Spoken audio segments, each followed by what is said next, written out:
тактика, тактические решения, которые принимаются, они вот завязаны на этих коммерческих интересах. Даже стратегии нет. Я уже не говорю о стратегии развития государства, а даже если взять вот эти корпоративные, личные, коммерческие интересы, даже в этом стратегии нет, потому что мы не видим таких убедительных выкладок, которые показали бы вот в долгосрочном плане, что можно, так сказать, как можно обеспечить эти коммерческие интересы. Вот такое ощущение, что какие-то разовые решения, вот разовые какие-то выгоды, и вот на этом потом, а после меня хоть потом. Вот такое вот ощущение складывается.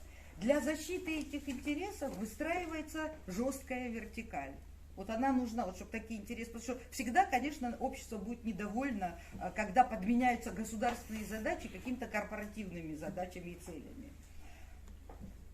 Как обеспечить эту жесткую вертикаль? Мы видим вот эту вереницу поправок, законопроектов, там, иноагенты, потом там, поправки, расширение полномочий СГБ было, не прошло, потом сейчас поправки о клевете и ряд так, других инициатив. И параллельно, значит, идет обработка общественного мнения.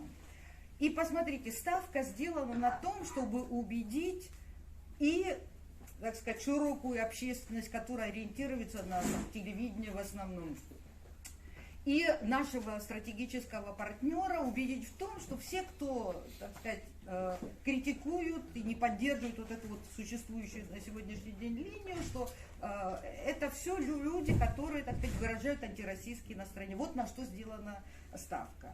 И понимаете как, у нас это не первый раз, кстати. Если вы помните, там при другой власти у нас все были прогрузинские, кто не с нами, тот враг. Сегодня все, кто не с нами, все антироссийские. И вот такой, но такого масштаба вмешивания внешних факторов в нашу внутреннюю динамику еще, по-моему, не было, как сегодня.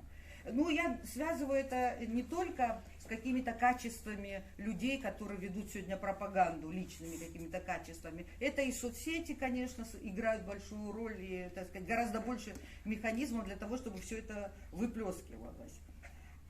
Но даже когда пытаются вроде бы как говорить о защите, ну, о государственном интересе, все равно говорят с позиции внешних факторов, а не, так сказать, с наших, собственно говоря, наших национальных интересов, которые, как мне казалось, ну, понятны всем, но получается, что они, видимо, все-таки есть расхождения серьезные. Мы уже на круглом столе в Беги говорили об этом, что, наверное, надо вернуться, опять проговорить, в чем состоит национальный интерес, определить красные линии, чтобы никакая партия, никакое движение, вот, понимаете, не позволяли себе за эти красные линии переходить. Но это должен быть, конечно, общий такой разговор.